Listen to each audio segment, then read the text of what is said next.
Hola, ¿qué tal? ¿Cómo estás? Te doy la bienvenida a la lectura del capítulo número, 11 del libro Túneles, escrito por Roderick Gordon y Brian Williams. Si es la primera vez que estás aquí, no te preocupes, llegas en un muy buen momento porque todavía no llegamos a la mitad, así que estás a tiempo para unirte a este viaje y averiguar las aventuras que esperan por nosotros en los túneles de esta historia. Así que no olvides visitar la lista de reproducción con el mismo título y ahí estarán todos y cada uno de los capítulos. Y de hecho también llegues en un muy buen momento porque da la casualidad de que este libro no solo leemos un capítulo por día, sino que son dos. Así que aprenderás mucho más de esta historia. Si has estado conmigo en varios capítulos o en varios viajes completos al mundo de la literatura, en este caso 11, que es perfectamente posible. Muchísimas gracias por tomarte unos minutos de tu día para conocer personajes, historias, autores, pero también a otros viajeros lectores. Así que eh, muchas gracias por estar aquí. Recuerda que puedes traerte alguna botana o alguna bebida. Yo me encargo del resto para que puedas disfrutar de este viaje. Y comenzamos. Tus comentarios y tus reacciones son bienvenidas a lo largo del capítulo. Y si por ahí escuchas un pequeño maullido, son los pequeños gatos que tenemos por aquí en el rincón para leer. A ver si de repente alguno quiere visitarnos el día de hoy. No, no quiso. Eh, Muchas gracias por estar aquí. Por aquí nos comentan si son dos partes, ya llegamos a la mitad. Eh, si son dos partes, sí. Eso no lo sabremos, lo vamos a averiguar juntos. Así que muchas gracias por estar aquí, Gerardo, Nati, muchas gracias, Frank, Edward, Ricardo, Lilith, pero ahí veo unas caritas un tanto conocidas, otras no son tan conocidas, así que no olvides dejarme un comentario cuando lo estés viendo este video, no importa si es en vivo o unos minutos después o unos años después, a mí me encantará saber que estás por aquí. Así que una vez dicho todo esto y una vez que ya tuviste tiempo para ir a conseguir un buen lugar, empezamos con la lectura del día de hoy. Muchas gracias por estar aquí. Bienvenidos.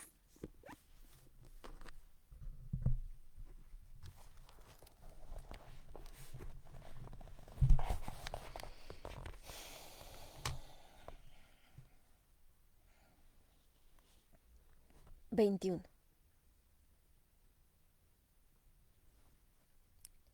Subieron tropezando y resbalando por la estrecha escalinata que llevaba a la puerta de un edificio de una sola planta que estaba rodeado por otros de aspecto anodino que aparecían como fábricas u oficinas. Una vez dentro, el policía hizo que se pararan en un seco y, haciéndoles girar, les arrebató las mochilas de la espalda y los empujó contra un banco de roble, cuya resbaladiza superficie presentaba muescas irregulares producto del deslizamiento, año tras año, de cuerpos de malhechores. Will y Chester ahogaron un grito cuando su espalda pegó contra la pared. Se quedaron sin respiración de golpe. ¡No se muevan!, bramó el policía colocándose entre ellos y la entrada. Alargando un poco el cuello, Will pudo ver que el agente salía por las puertas parcialmente acristaladas a la calle, donde se habían congregado una multitud de personas. Se empujaban unos a otros intentando distinguir algo. Al ver a Will, algunos gritaban enfurecidos y agitaban el puño. Se echó para atrás a toda prisa y miró a Chester, pero éste, completamente aterrorizado, tenía la vista clavada en el suelo. Will vio junto a la puerta un tablero de anuncios en el que se estaban pinchando un gran número de papeles con el borde negro. La mayor parte de las letras eran demasiado pequeñas para leerlas desde donde él estaba, y solo pudo adivinar algunos encabezados, escritos a mano y que contenían palabras como orden o edicto seguidas por un número. Las paredes de la comisaría tenían un zócalo pintado de negro, por encima del cual eran de color hueso, con manchas de suciedad y con la pintura desprendida a trozos. El techo era de un amarillo nicotina bastante desagradable, con profundas grietas que corrían en todas direcciones, como el mapa de carretera de un país desconocido.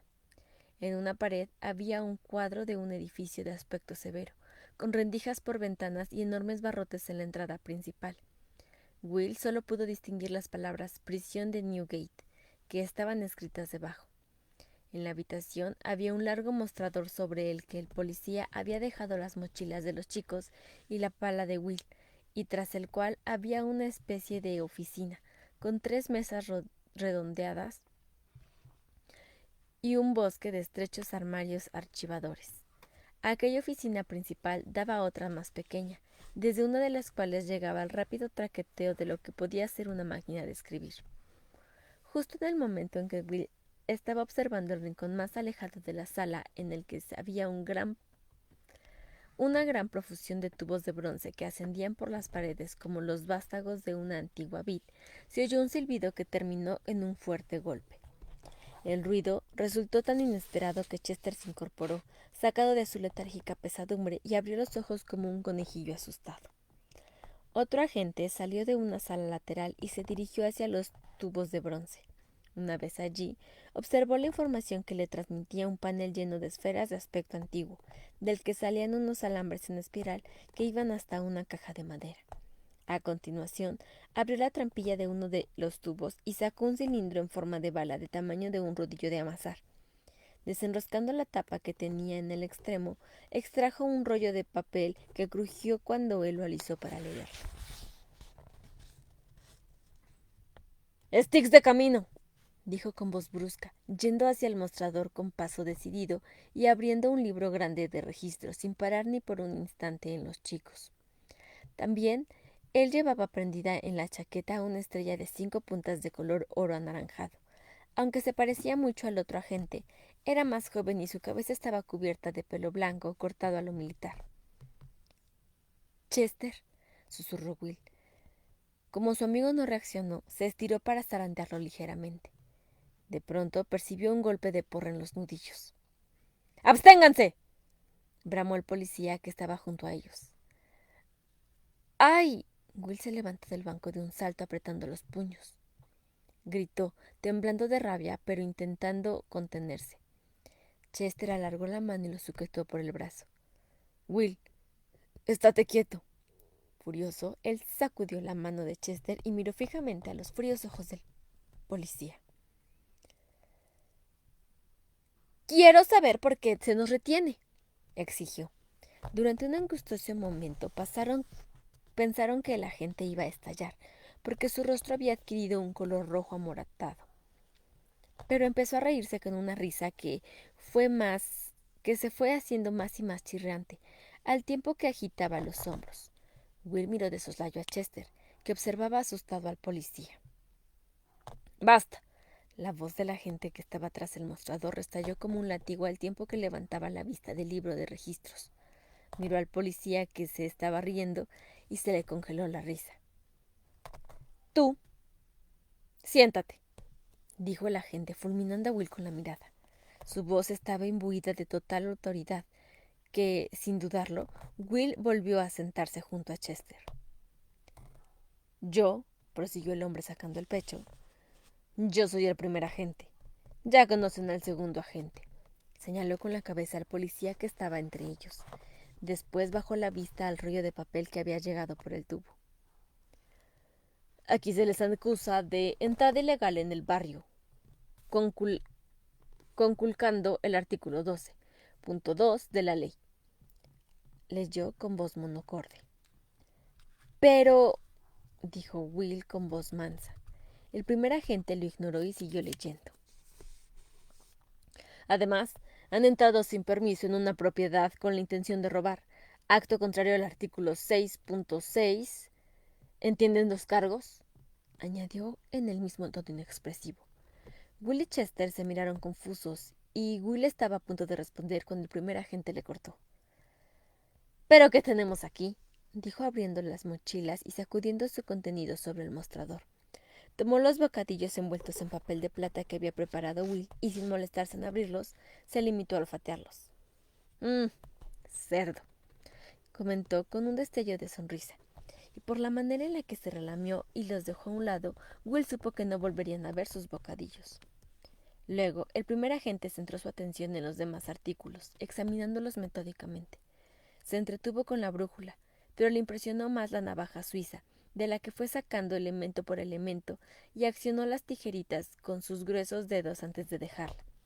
Con una mano hizo rodar sobre el mostrador uno de los ovillos de cuerda, mientras con la otra desplegaba el viejo mapa geológico que había sacado de la mochila de Will, dándole un somero vistazo.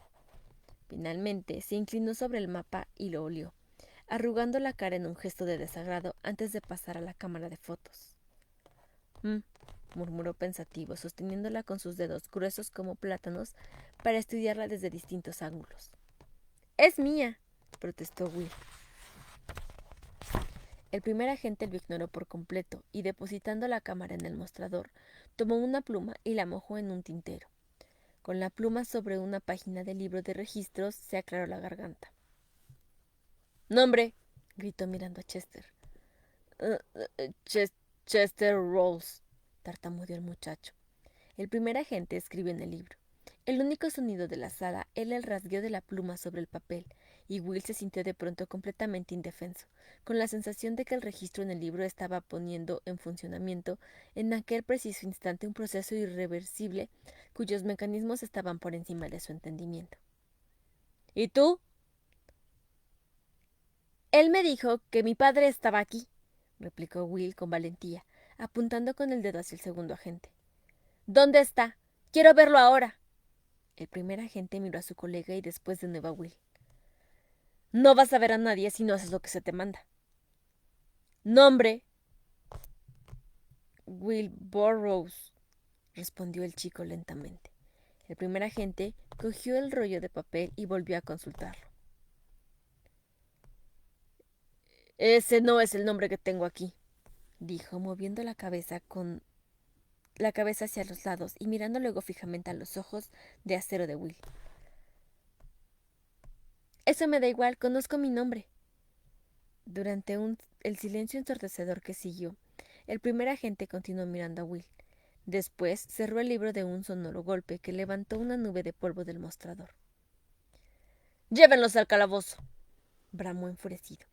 Los hicieron ponerse en pie y al pasar por una gran puerta de roble que estaba al final del área de recepción, oyeron otro silbido prolongado, terminando en un golpe seco como el de antes, que anunciaba la llegada de otro mensaje por el sistema de tubos.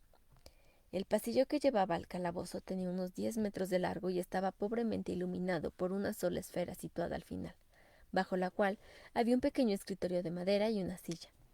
En el lado derecho había una pared sin puertas ni ventanas, pero en el izquierdo 4 puertas de hierro mate irrumpían el muro de sólido ladrillo. A los 2 chicos los empujaron hasta la última puerta, que tenía marcado un 4 con números romanos. El segundo agente abrió la cerradura con sus llaves, y la puerta giró sin hacer ruido en sus goznes, bien engrasados. Se hizo a un lado para dejarles pasar. Dirigiéndoles una mirada, señaló la celda con la cabeza, y como ellos vacilaban en el umbral, perdió la paciencia, los empujó con sus enormes manos y cerró de un portazo. En el interior de la celda, el sonido metálico de la puerta retumbó en los muros de manera asfixiante y sintieron una increíble angustia al oír la llave girando en la cerradura. Palparon las paredes para hacerse una idea de cómo era la celda húmeda y oscura en la que los habían metido. Chester volcó un cubo que hizo ruido al caer. Descubrieron que la celda tenía 1 metro de ancho. Adosado a la pared opuesta a la puerta había un pollo cubierto con una plancha de plomo. Se sentaron en él sin decirle una palabra. Palparon la superficie, que era fría y húmeda, mientras los ojos iban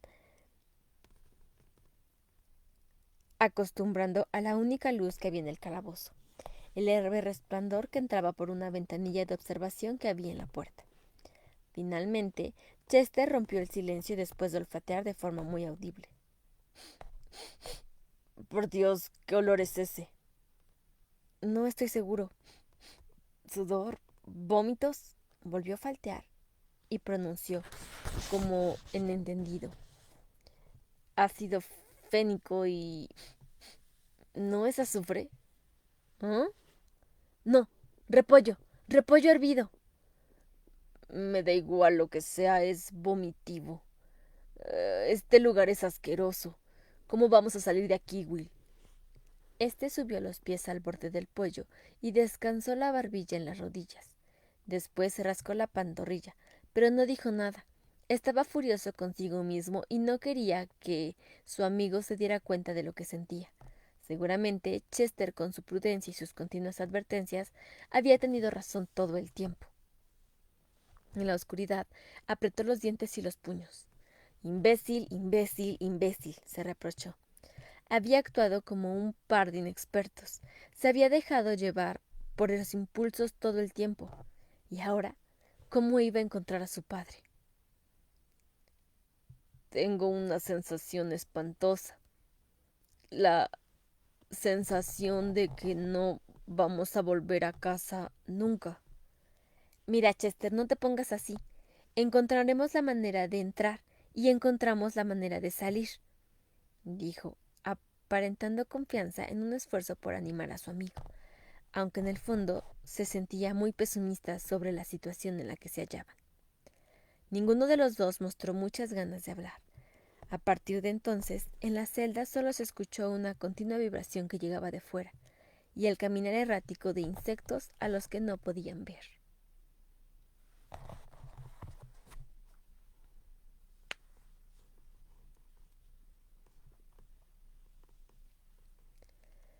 Will se despertó dando un respingo, como si le faltara el aire. Se sorprendió al constatar que había conseguido dormitar medio sentado sobre la superficie de plomo de pollo. ¿Cuánto tiempo habría dormido?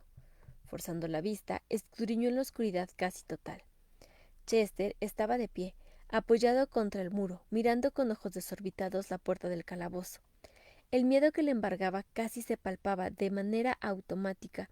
Siguió la mirada de su amigo hacia la ventanilla de observación.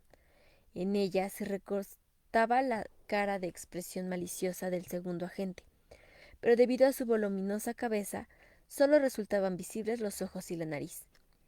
Oyó el tintineo de las llaves al penetrar en la cerradura. Notó que el policía entrecerraba los ojos para aguzar la vista y a continuación vio abrirse la puerta y aparecer la silueta del agente como una monstruosa imagen de cómic. ¡Tú! ¡Sal! Le gritó a Will. ¿Por qué? ¿Para qué? ¡Vamos! ¿Will? Preguntó Chester con inquietud. No te preocupes, todo irá bien, dijo con voz débil al tiempo que se levantaba con las piernas entumecidas por la humedad. Las estiró mientras salía con dificultad del calabozo al pasillo. A continuación, sin que se lo pidieran, se dirigió a la puerta que daba a la sala de recepción. ¡Quieto! Gritó el segundo agente mientras volvía a cerrar la puerta. Después, agarrando a Will por el brazo con tal fuerza que le hacía daño, lo sacó de la zona de calabozos y lo llevó por una sucesión de sórdicos pasillos en cuyas paredes encaladas y desnudos suelos de piedra retumbaban sus pisadas. Al final, doblaron una esquina y se encontraron con una escalera que llevaba a un contenedor sin salida.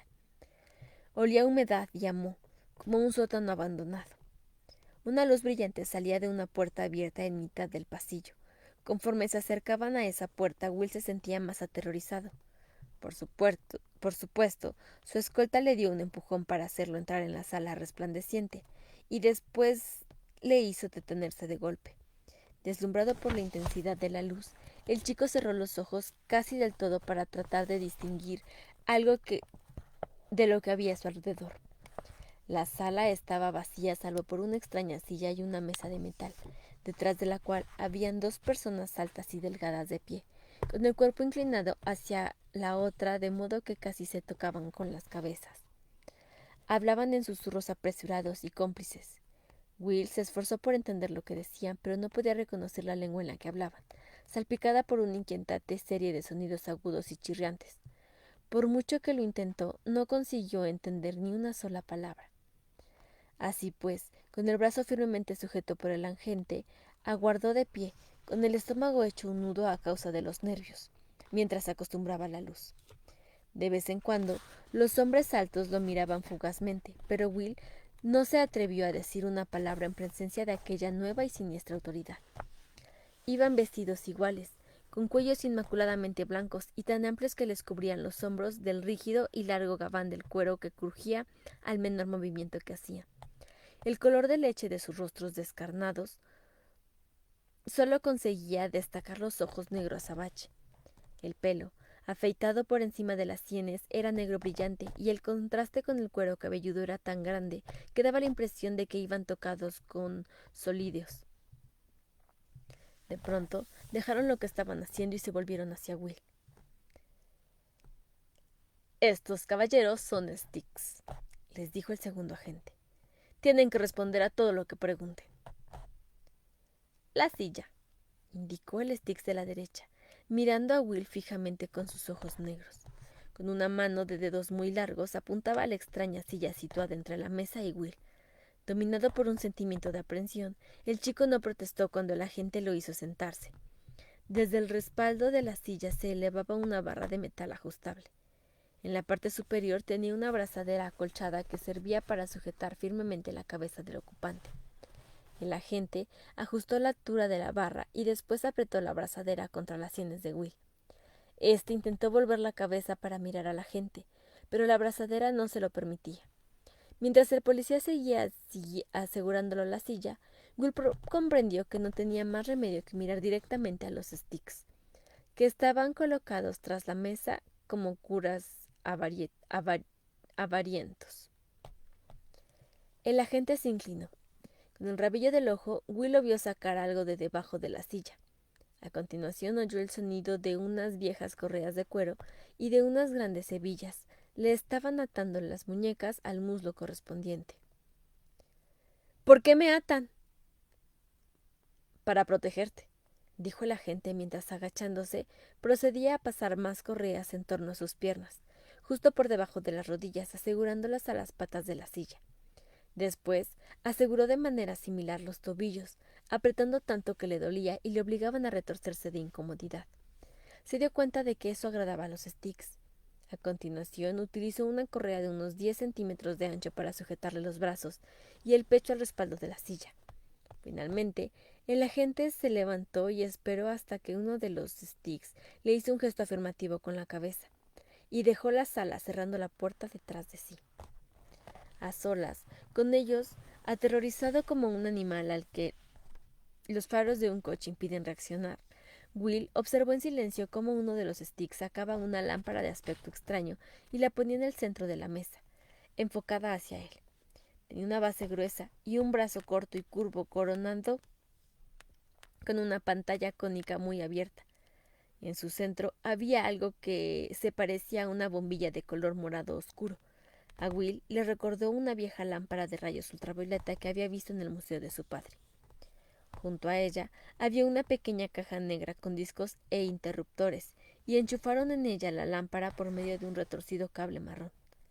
El pálido dedo del Styx pulsó uno de los interruptores y la caja empezó a emitir un suave zumbido que parecía una canción que la caja se cantaba a sí misma. Un Styx se separó de la mesa unos pasos mientras el otro seguía inclinado sobre la lámpara, manipulando los controles que tenía detrás de la pantalla. Haciendo un sonoro clic, la bombilla adquirió por un instante una tonalidad oscura de color naranja antes de volver a apagarse. «¿Me van a hacer una foto?», preguntó Will en un mediocre intento de recurrir al humor, tratando de dominar la voz para que no se le notara el miedo. Sin prestarle ninguna atención, el Styx hizo girar uno de los discos de la caja negra como si quisiera sintonizar una emisora de radio. Will sintió miedo al darse cuenta de que en las cuencas oculares empezaba a notar una desagradable presión que iba en aumento. Para aliviar la extraña tensión de las sienes, abrió la boca como si bostezara en silencio. La sala empezó a oscurecerse, como si el aparato se tragara toda la luz. Creyendo que se volvía ciego, Will parpadeó varias veces y abrió los ojos cuando pudo. Podía distinguir tan solo una enorme dificultad: las siluetas de los Styx recortadas por la escasa luz que reflejaba la pared que tenía a su espalda. Cobró conciencia de un incesante sonido como de palpitaciones, pero no sabía de dónde provenía. A medida que ganaba intensidad las palpitaciones, empezaba a sentir en la cabeza algo realmente extraño, como si vibrara dentro de ella cada nervio y cada hueso. Era como tener un avión volando justo por encima. Aquella resonancia parecía originada por una bola de 1000 puntas en el centro del cerebro. Entonces comenzó a sentir verdadero pánico, pero al no poder mover un músculo tampoco podía hacer nada para resistirse. Conforme el Styx manejaba los discos, la bola parecía desplazarse, descendiendo poco a poco por su cuerpo hacia el pecho y luego rodeando el corazón, suprimiéndole la respiración y haciéndole toser sin querer.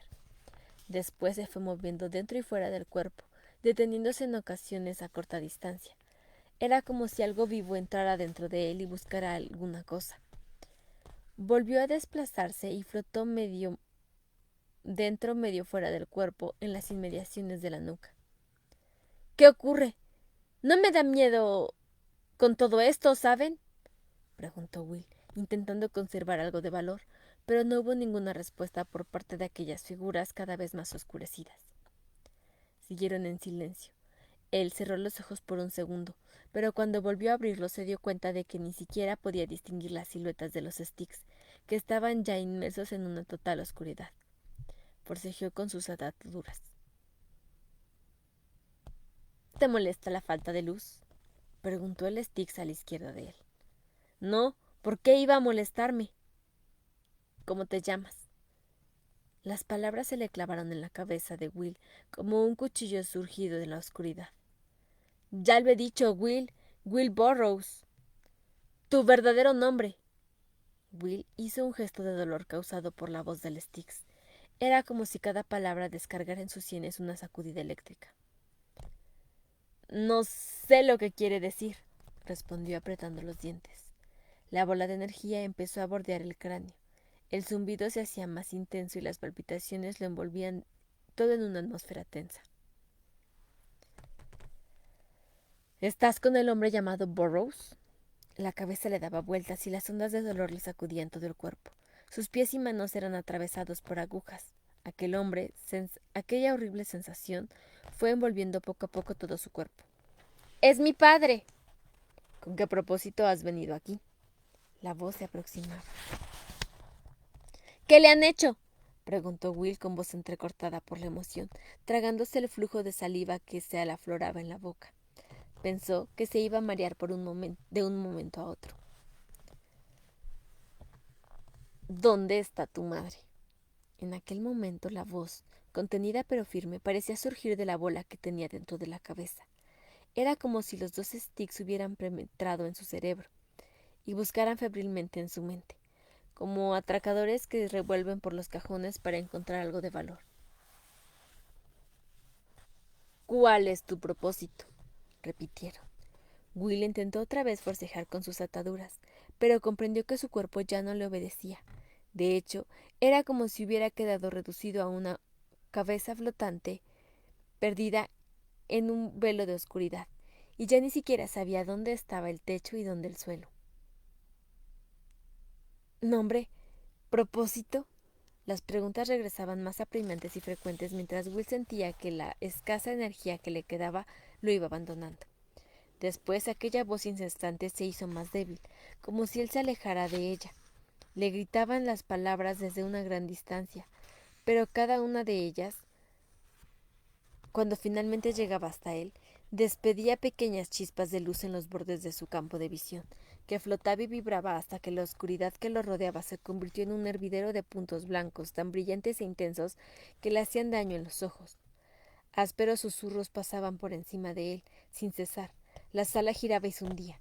De nuevo sintió náuseas y la cabeza le estallaba.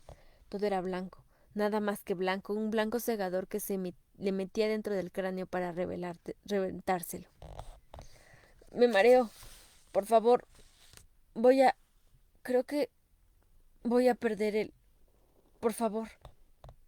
Y la luz del blanco espacio entró quemándolo por dentro.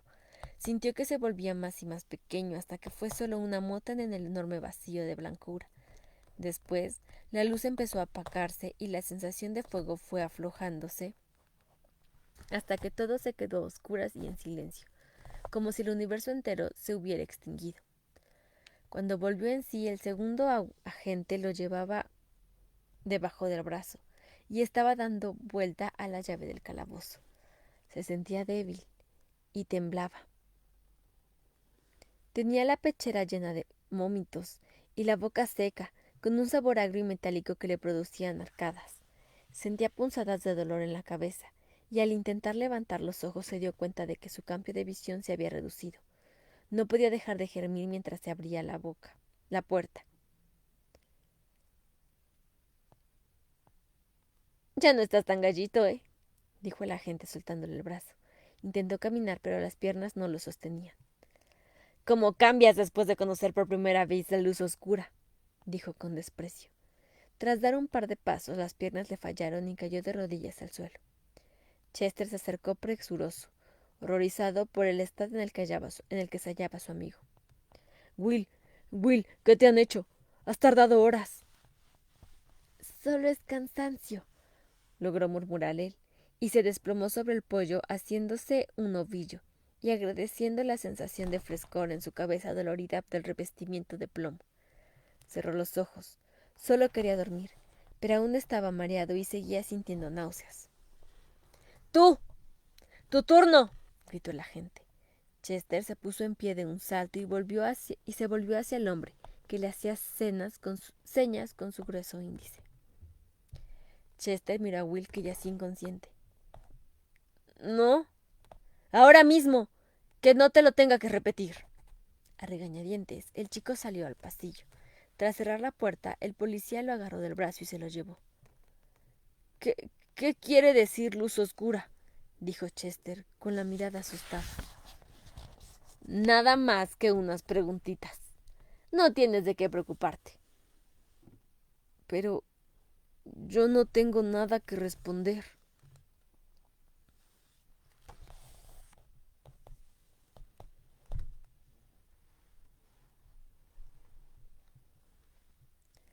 A Will lo despertó el sonido de una trampilla que se abría en la base de la puerta. ¡La comida!, anunció con frialdad una voz. Se moría de hambre. Se incorporó apoyándose en el brazo con un cuerpo débil y tan dolorido como si hubiera tomado la gripe. Al intentar moverlos, cada hueso y cada músculo se resentía. ¡Dios mío!, gimió al acordarse repentinamente de Chester. Con la trampilla de la comida abierta, había en el calabozo más luz de la usual, y al mirar a su alrededor descubrió el suelo, a los pies del pollo, a su amigo que yacía en posición fetal. Su respiración era débil y su rostro estaba pálido y febril. Will se puso en pie tambaleándose y con dificultad tomó las bandejas y se las dejó sobre el pollo. Inspeccionó brevemente el contenido. Había 2 cuencos con algo dentro y 2 tazas de latas abolladas que contenían un líquido. Ninguna de las cosas tenía aspecto apetitoso, pero al menos estaban calientes y no olían del todo mal. Chester, preguntó inclinándose sobre su amigo. Se sintió culpable. Él y solo él era responsable de todo lo que les estaba sucediendo. Movió a Chester por el hombro con suavidad. ¿Estás bien? Mm, mm, gimió su amigo intentando levantar la cabeza. Will vio que tenía sangre, que le había corrido por la mejilla y ya estaba seca. La comida, Chester. Vamos, te sentirás mejor cuando hayas comido algo. Le ayudó a sentarse, haciendo que apoyara la espalda en la pared. Se mojó la manga en el líquido de una de las tazas y le empezó a limpiar con ella la sangre de su cara. Déjame en paz, lo rechazó Chester con debilidad, intentando apartarlo. Ya veo que estás mejor. Vamos, come algo, dijo Will entregándole uno de los cuencos, pero el chico lo apartó inmediatamente. No tengo hambre. Me siento fatal. Por lo menos bebe un poco de esto. Creo que debe ser algún tipo de infusión. Le pasó la bebida a Chester, que tomó la taza caliente con las manos. ¿Qué te preguntaron?, murmuró Will con la boca llena de papilla gris. De todo, nombre, dirección, tu nombre, todas esas cosas. De la mayor parte no me acuerdo, creo que me desmayé. Creí que de verdad me iba a morir, dijo con voz apagada y la mirada perdida. Will se rió. Por extraño que pudiera parecer, su propio sufrimiento se aliviaba un poco al oír las quejas de su amigo. ¿Qué es lo que te hace tanta gracia? Yo no encuentro la diversión por ningún lado. No, lo sé, perdona, Prueba un poco de esto. Está realmente bueno, respondió Will sonriendo. Chester se estremeció de disgusto ante aquella masa gris. Sin embargo, tomó la cuchara y la metió en el cuenco receloso al principio. Entonces lo olió. No huele del todo mal, dijo intentando convencerse a sí mismo. Intenta tragar un poco, vamos, dijo Will, volviendo a llenarse la boca. Sentía que recuperaba las fuerzas con cada bocado. Yo no dejo de pensar que les dije algo de mi madre y de Rebeca, pero no sé si lo soñé. Tragó, y a continuación se quedó callado varios segundos, masticando mientras algo empezaba a reconcomerlo. Solo espero no haberlas metido en algo complicado. Tomó otro bocado, y sin dejar de masticar, continuó hablando mientras recordaba otra cosa. Y el diario de mi padre. No dejo de ver en mi mente más claro que ninguna otra cosa los largos dedos blancos de esos tipos abriendo y pasando las hojas una a una. Pero es imposible que eso haya ocurrido, ¿no? Se me mezcla todo ¿y tú qué me cuentas? Chester se desplazó un poco. "Ah, no lo sé. Puede que haya mencionado el sótano de tu casa y tu familia. A tu madre, a Rebeca, sí, puede que les haya hablado de todo eso, pero Dios mío, no lo sé realmente. Es todo demasiado confuso. No distingo lo que dije de lo que pensé. Dejó la taza y se tomó la cabeza con las manos, mientras Will se inclinaba hacia atrás mirando al techo. Me pregunto qué hora será. Allá arriba.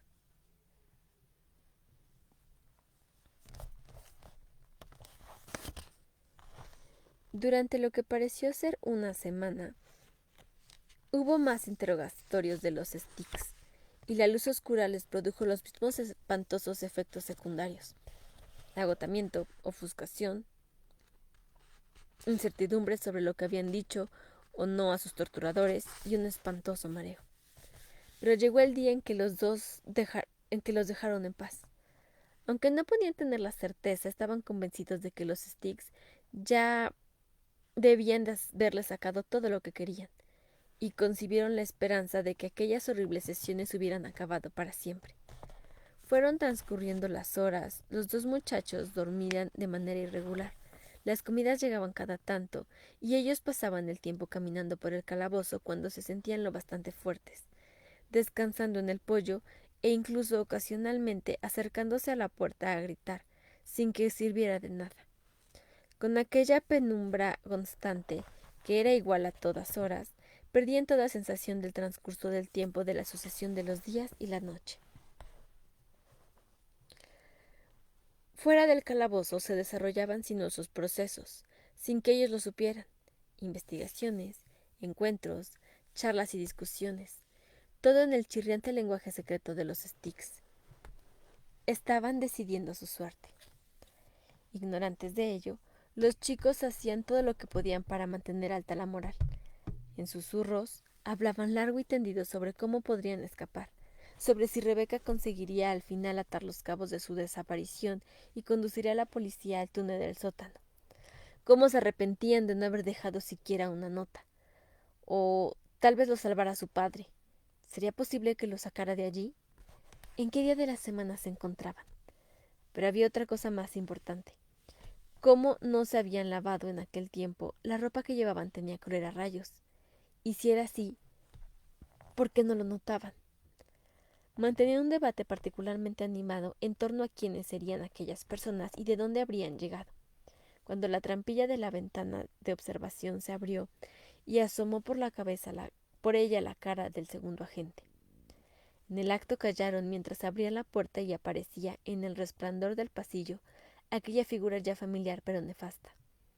¿A quién de los dos les tocaría aquella vez? ¡Visitas! Se miraron uno al otro sin creérselo. ¿Visitas? ¿Tenemos visitas?, preguntó Chester. El agente negó con su enorme cabeza y miró a Will. Tú. Y Tú vamos. Ahora mismo.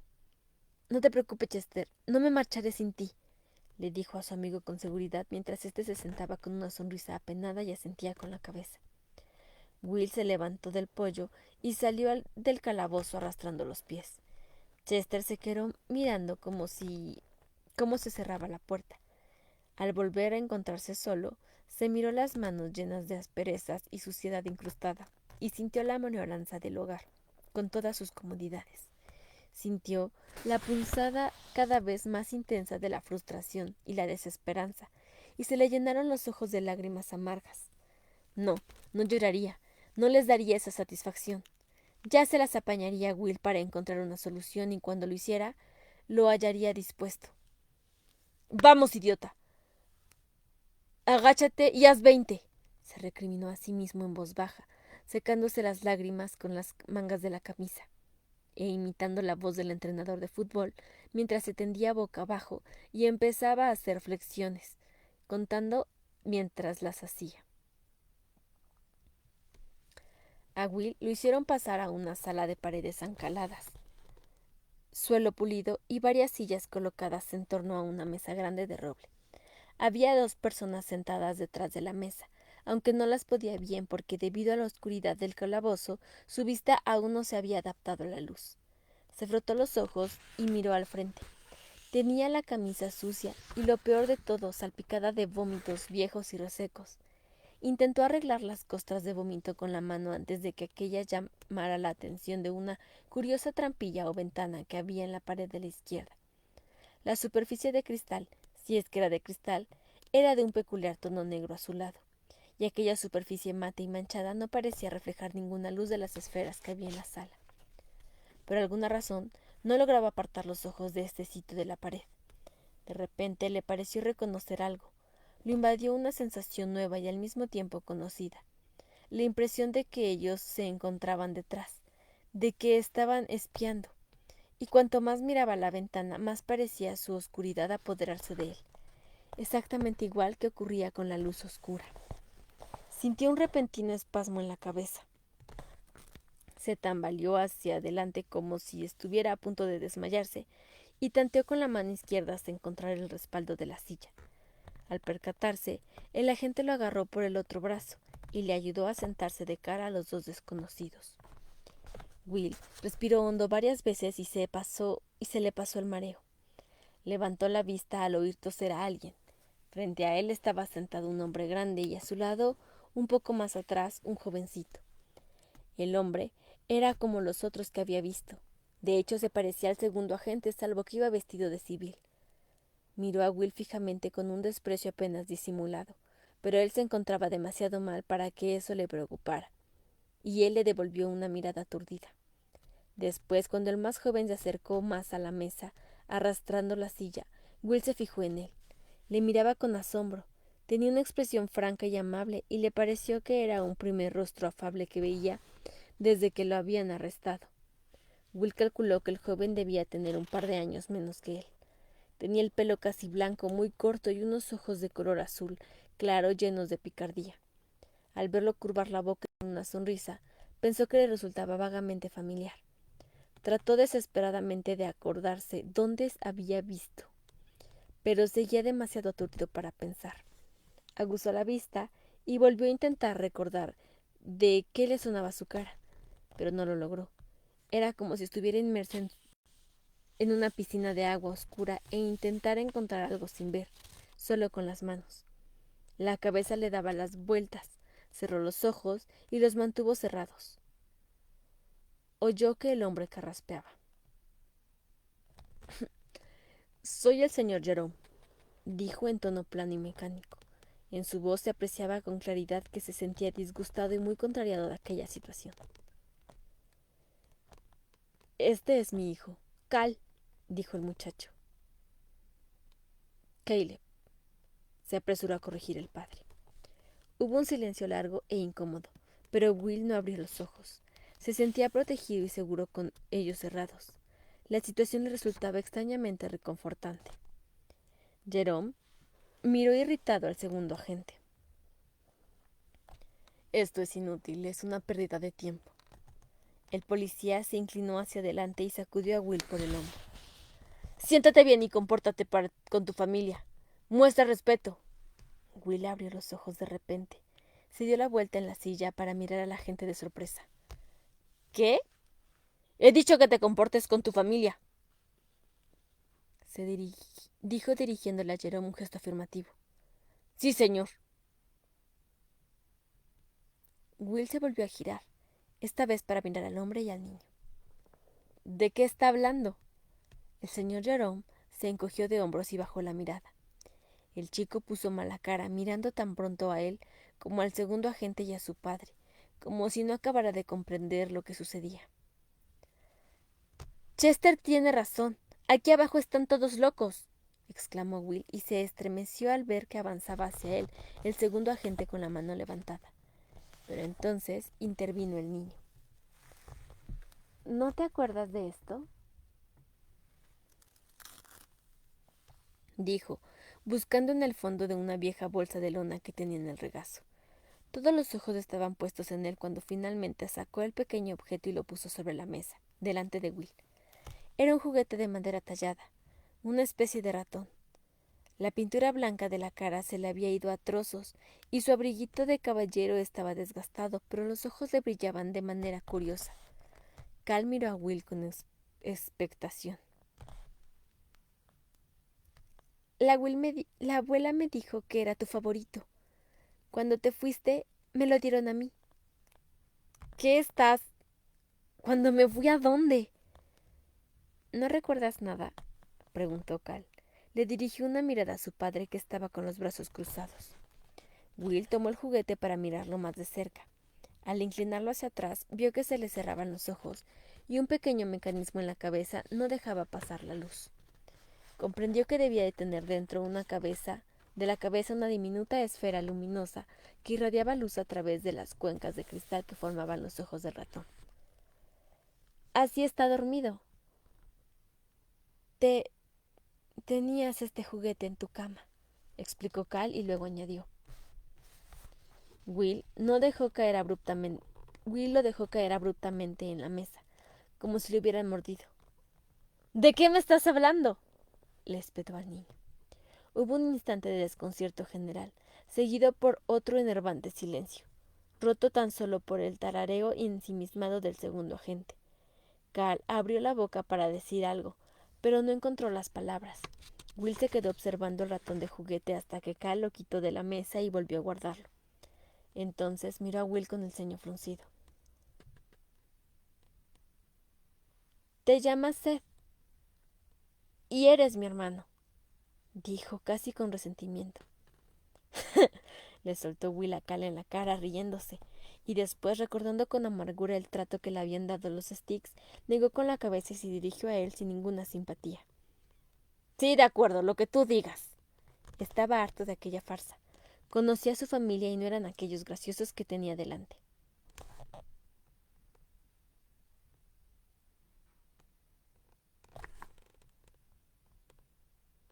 Es cierto, tu madre era mi madre. Ella intentó escapar con los dos. A ti te llevó a la superficie y a mí me dejó con papá y la abuela. Will puso los ojos en blanco y se giró para mirar al segundo agente. Muy inteligente, es un buen truco, pero no voy a caer. El tipo frunció los labios, pero no dijo nada. Te recogió una familia de seres de la superficie, explicó Cal levantando la voz. Claro, pero no voy a ser recogido aquí abajo por una familia de majaretas, contestó Will molesto, empezando a ponerse nervioso. No pierdas el tiempo, Caleb, dijo el señor Jerome, poniéndole una mano en el hombro. Pero el niño se la quitó de encima y prosiguió, aunque su voz intercontaba a causa de la frustración. Ellos no son tu verdadera familia. Tu familia somos nosotros. Eres de nuestra sangre. Will miró al hombro, cuyo rostro enrojecido no expresaba otra cosa que odio. Después volvió a mirar a Cal, que, con desánimo, se había dejado caer sobre el respaldo de la silla con la cabeza gacha. Pero no se dejó impresionar. Era una broma de pésimo gusto. ¿Piensan realmente que soy tan tonto para tragarme algo de esto? Se preguntó. Abotonándose el sobre todo, el señor Jerome se apresuró a salir.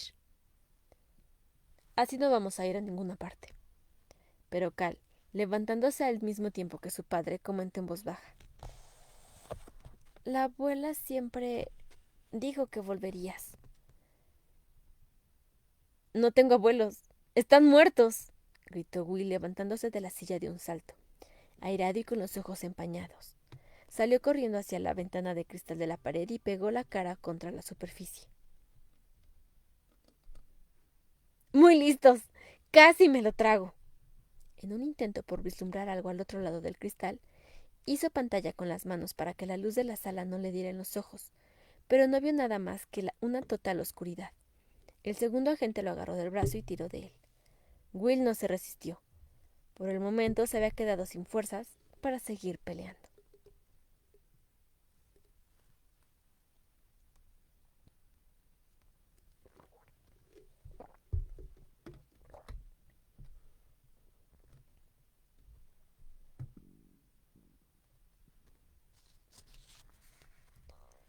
(22)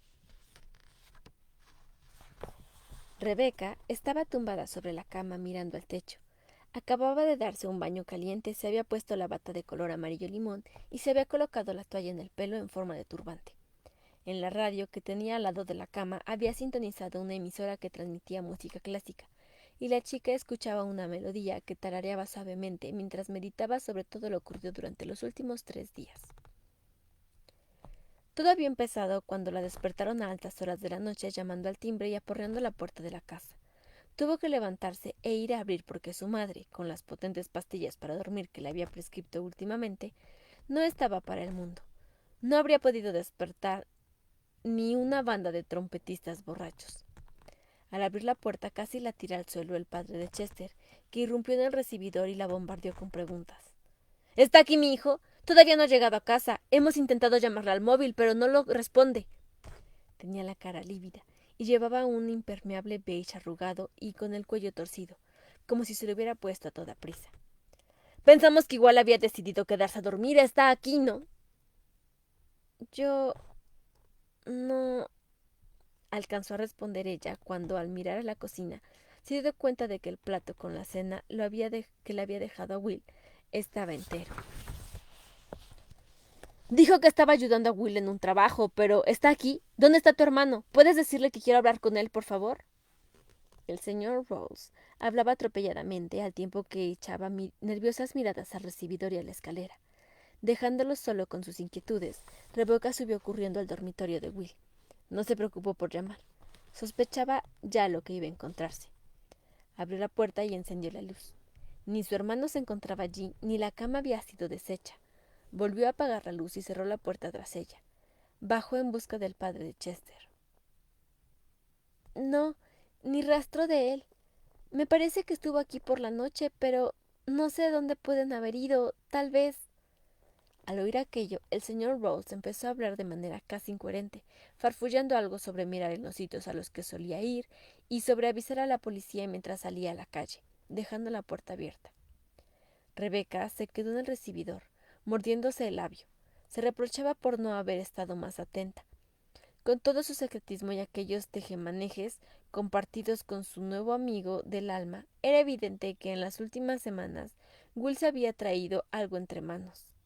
Pero, ¿qué era? Llamó a la puerta de la sala de estar, y al no obtener respuesta entró. La sala estaba a oscuras y olía a cerrado. Se oía el ronquido regular, uniforme. ¿Mamá? Mm. ¿Mamá? Mm. Vamos, mamá, despierta. Es importante. No. Despierta. Will ha desaparecido. Déjame en paz, gruñó su madre en medio de un bostezo, moviendo el brazo para alejar a Rebeca. ¿Sabes a dónde ha ido? Y Chester... Vete, chilló su madre, volviéndose de lado en la butaca y tirando de la vieja manta de viaje para taparse hasta la cabeza. El ronquido profundo empezó a oírse de nuevo a medida que regresaba a su estado de hibernación. De pie y observando aquella masa informe, Rebeca lanzó un suspiro de indignación. Fue a sentarse a la cocina con el número del inspector en la mano y el teléfono inalámbrico posado en la mesa delante de ella. Estuvo un rato pensando qué hacer. Hasta la madrugada no se atrevió a llamar, y como escuchó el contestador dejó un mensaje. Mientras aguardaba la respuesta, subió a su habitación e intentó leer un libro. La policía apareció exactamente a las 7:06. A partir de entonces los acontecimientos se desarrollaron como por cuenta propia. La casa se llenó de policías de uniforme que revolvieron todas las habitaciones, husmeando por todos los armarios y cajones. Con las manos enfundadas en guantes de goma, empezaron por el dormitorio de Will y siguieron con el resto de la casa, terminando en el sótano, pero no debieron de encontrar gran cosa de interés. Casi le hizo gracia cuando los vio sacar las prendas de Will de la cesta de la ropa sucia en el pasillo del piso de arriba y meterlas una a una en las bolsas de plástico antes de llevárselas. Se preguntó qué tipo de información podrían extraer de sus calzoncillos sucios. Al principio, Rebeca hizo como que se dedicaba a ordenar el desorden que los policías dejaban tras ellos, utilizando en realidad esa actividad como excusa para andar por la casa atrapando lo que podía de las diversas conversaciones que tenían lugar. Más tarde, vio que nadie parecía darse cuenta de su presencia. Abandonó cualquier disimulo y sencillamente se dedicó a ir a donde le parecía, pasando la mayor parte del tiempo en el recibidor, junto a la puerta de la sala de estar en la que el inspector y una detective interrogaban a su madre. Por lo que pudo oír, ésta parecía tan pronto indiferente como trastornada por la noticia, y el interrogatorio no arrojó ni la más leve luz sobre el lugar en el que podía encontrarse Will en aquellos momentos. Finalmente, los policías que registraban la casa salieron de la puerta principal y estuvieron un rato fumando y hablando entre ellos. Poco después salieron también de la sala de estar el inspector y el detective, y Rebeca los siguió hasta la puerta de entrada. Mientras el inspector bajaba por el sendero hasta la fila de coches apartados, consiguió oír algunas de las palabras. A esa le falta un tornillo, le comentó a su colega. Qué triste, respondió la detective. Sabes, perder a un miembro de la familia es mala suerte, pero perder a dos es descaradamente sospechoso. Condenadamente sospechoso. Para mí, corto a entender. La detective volvió a sentir, con una lúgubre sonrisa en los labios. Será mejor que miremos detenidamente el terreno comunal, para salir de dudas, le oyó decir Rebeca justo antes de que se alejaran demasiado para seguir entendiendo lo que decían. Al día siguiente, la policía envió un coche a buscarlas e interrogaron durante varias horas a la señora Burroughs mientras hacían esperar a Rebeca en otra sala, en compañía de una mujer de asistencia social.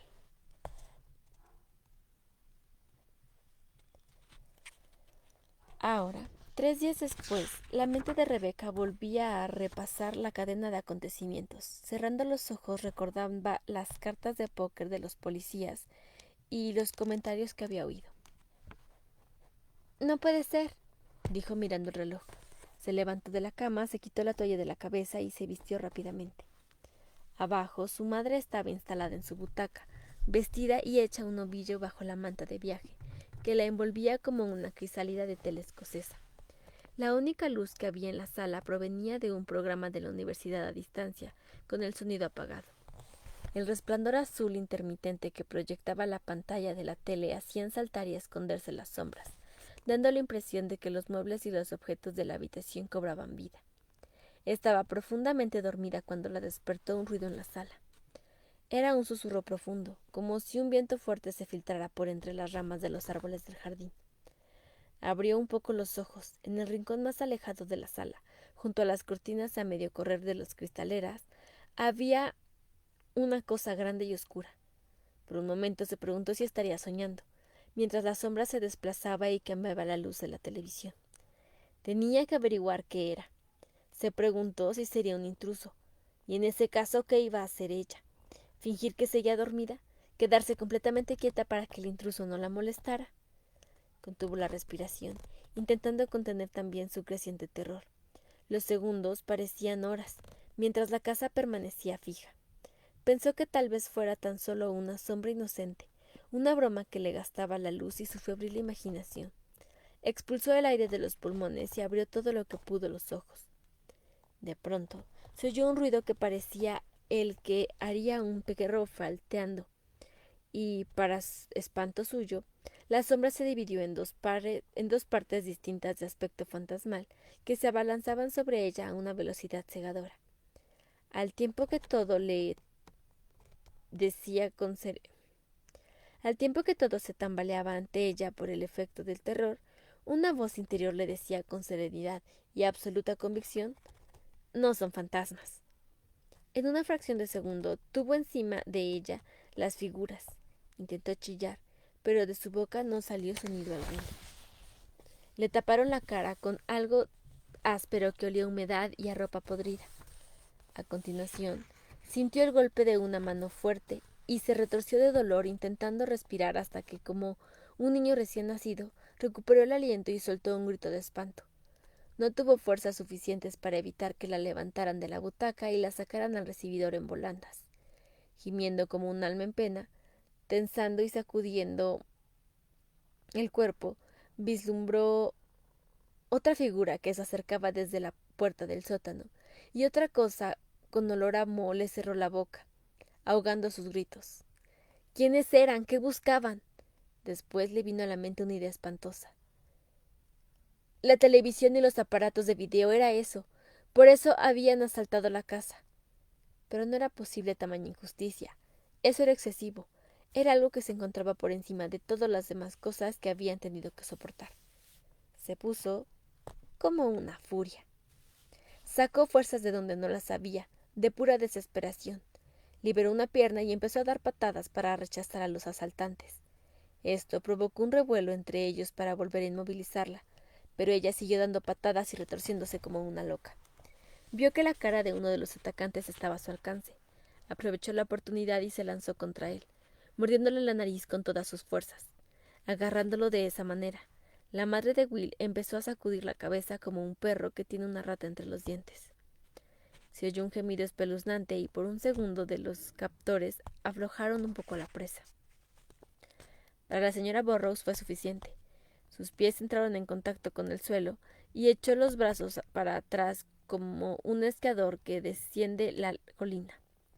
Lanzando un grito, se zafó de sus atacantes a toda velocidad y se refugió en la cocina, mientras los otros se quedaban allí, con la manta de viaje en las manos, como si fuera la cola de una lagartija que han conseguido huir. Y en menos de un segundo volvió a salir de la cocina, abalanzándose contra las tres enormes figuras. Echaba sapos y culebras. En lo alto de la escalera, Rebeca estaba perfectamente situada para observar todo lo que ocurría. Veía destellos metálicos que se movían de un lado para otro en medio de la penumbra del recibidor, y una cara furiosa, la de su madre. Comprendió que estaba empuñando un sartén y lanzaba con ella estocadas a diestro y siniestro. Se trataba de una nueva sartén de fondo antiadherente con termodifusor. Cada poco las sombras reemprendían el ataque contra ella, pero la señora Burroughs no retrocedía y las repelía a base de golpes. La sartén emitía un sonido agradable cada vez que entraba en contacto con un cráneo o un codo. En medio de la confusión, Rebeca veía los destellos de la lucha mientras la batalla proseguía a un ritmo trepidante, con golpes de un lado y gemidos del otro. ¡La muerte! ¡Morid, bellacos! Gritaba su madre. Una de las sombras se abalanzó sobre ella en un intento de agarrar el brazo que sostenía la sartén, y la blandía dibujando ochos en el aire, pero solo consiguió recibir un golpe tremendo que probablemente le partió algún hueso de muchos trocitos. Soltó un aullido como de un perro herido y retrocedió tambaleándose, mientras sus compañeros hacían otro tanto. Después, todos a una se dieron media vuelta y se escabulleron por la puerta de la casa, que estaba abierta. Lo hicieron a una velocidad asombrosa, como cucarachas a las que uno sorprende al accionar el interruptor de la luz. En la calma que siguió la tormenta, Rebeca bajó por la escalera y encendió la luz del recibidor. La señora Burroughs, con el pelo enmarañado que le colgaba en los oscuros mechones de su blanca cara, como cuernos fofos, dirigió a su hija una mirada de loca. Mamá, dijo Rebeca con suavidad. Su madre levantó la sartén por encima de la cabeza y se acercó a ella tambaleándose. La explosión enfurecida de su rostro hizo retroceder a Rebeca, que pensó que le iba a propinar un golpe. Mamá, mamá, soy yo. Todo está bien. Se han ido. Ya, ya se han ido. El rostro de su madre adquirió una expresión de orgullo. Mientras se calmaba y asentía con la cabeza lentamente, reconociendo a su hija. Muy bien, mamá. Muy bien. Rebeca intentó tranquilizarla. Se atrevió a acercarse más a su madre, que estaba jadeando, e intentó aflojarle la mano con la que aferraba el sartén. Su madre no opuso resistencia. Rebeca suspiró con alivio, y mirando a su alrededor, vio algunas manchas oscuras sobre la moqueta. Podía ser barro, o quizá... Acercó la cara y frunció el ceño al comprobarlo. Sangre. Si sangran, declaró la señora Burrow, siguiendo la mirada de su hija. Puedo matarlos. Tensó los labios y mostró los dientes al exhalar un pequeño gruñido, y a continuación empezó a reírse de manera espantosa, con una risa extraña y chirriante.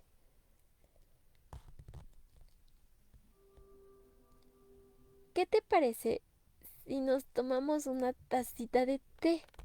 Ofreció Rebeca con una sonrisa forzada, mientras su madre recuperaba la calma, y pasándole el brazo por la cintura, la condujo a la sala de estar.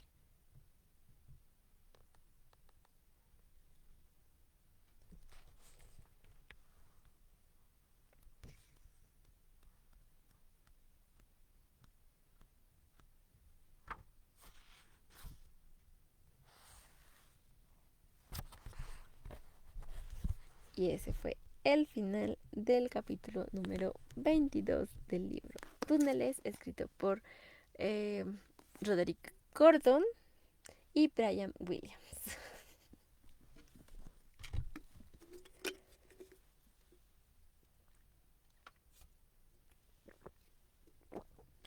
Me gustaría decir que es el capítulo más largo que he leído en la vida, pero la verdad es que no. Entre Harry Potter y Delirium ahí se van echando unas competencias de los capítulos más largos, también Crepúsculo, entonces hace tiempo no pasábamos tanto tiempo por aquí. Eso me alegra porque empiezan a haber muchos como detallitos. Por ahí ya veo un par de comentarios.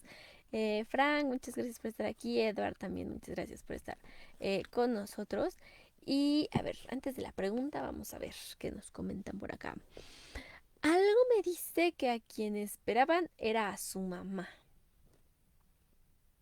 Hmm, Supongo que nos referimos a los seres de la no superficie. No sé cómo llamarlos en este momento. Eh, pero que esperaran a su mamá. No sé si esperaban a su mamá, pero su mamá ya tiene muchas explicaciones que dar. Porque yo entiendo que Rebeca es bastante independiente, pero recordemos que sigue siendo una niña, no puede hacerse cargo de la casa, ya no está su papá, su hermano está desaparecido. Acaba de haber una situación bastante complicada donde incluso la mamá tuvo que utilizar la fuerza y una fuerza bruta. em, no sé, algo aquí como que no me cuadra con la mamá. Mm, Ni con Rebeca. Acá nos comentan Rebeca al rescate. Sí, yo creo. Ok, pensemos en Rebeca, porque ya seguimos pensando un poquito en como Terry ahora. Chester, Will, la mamá, el papá y demás, pero creo que no hemos hablado tanto de Rebeca. Eh, ¿Qué pasa con Rebeca? ¿Qué va a hacer ahora que parece ser que su mamá ya no está como muy cuerda? Ya nos habían comentado que iba a irse a como un hospital a pasar el tiempo porque eso le hacía como bien a ella, pero pues no se ha ido. Así que, ¿qué va a pasar con Rebeca? Si tuviera que contestar esa pregunta, diría que por supuesto que Rebeca va a ir al rescate, tiene que encontrar a su hermano y sería genial que ella lo rescate a él y a Chester, que por lo que describen es un eh, personaje imponente, igual que su hermano. Eh, pero no sé cómo se va a tomar la idea de que su hermano podría tener otra familia o intentan hacerle creer que tendría otra familia allá abajo. Entonces, tal vez sea momento de ver una Rebeca un poco más ruda. No tan, ay, sí, como sea, todo muy bonito, toda la paz, sino probablemente Rebeca ya, yo espero que tomen como un papel un poco más de, ay, vamos a salvar a estos mensos que se fueron sin un plan, porque eso fue lo que pasó. Se fueron sin un plan, se fueron sin avisarle a nadie. Eh, ok, no digo que le avisen a la policía, pero le pudieron haber avisado a Rebeca, aunque sea. Yo pensé que se la iban a llevar, pero no lo hicieron. Entonces, creo que es momento de que Rebeca salve a todos y le digan, gracias, te debemos la vida. Por acá tenemos un comentario, dice, qué loco que termine siendo el personaje principal o un papel como el de la hermana de Ron en la cámara secreta. Tienes un punto, amigo. Sería muy loco que terminara siendo el personaje principal, porque yo pensé que el personaje principal iba a ser Will y todo el mundo creímos eso, porque aquí dice que Will tiene una vida muy complicada. Entonces, ¿qué te parece si activas las notificaciones para que la misma aplicación te avise en el momento en el que yo empecé a transmitir y no te pierdas de nada de esta historia para poder averiguar qué va a pasar con Rebeca, qué va a pasar con Will y Chester, que parece ser que ya ni siquiera son ellos mismos, ya no saben ni cómo se llaman, ya no están como muy cómodo, esa luz oscura. Creo que lo único interesante de esto es de que ya está apareciendo la magia por ahí y a mí me gusta más esa resolución. Pero también no nos explican quiénes están allá abajo, ni más sobre los sticks. Así que, ¿qué te parece si tú y yo nos vemos aquí el día viernes para averiguar qué es lo que va a pasar con estos personajes? Y yo prometo no leer nada, pero tú tienes que prometer que vas a estar por aquí. Así que nos vemos el viernes. Muchas gracias a todos los que estuvieron aquí en vivo y también a todos los que ven la repetición. Es completamente válido y no olvides dejarme tus comentarios para más adelante pues ver quién acertó y qué teorías fueron completamente desechadas. Así que muchas gracias por estar aquí y nos vemos el viernes. Recuerda que el libro es una ventana que está esperando que la abras y Letras en Rizo va a ser siempre tu rincón para leer. Sí, necesitamos información, así que también va a ser un lugar para conseguir información. Nos vemos el viernes. Bye. Adiós.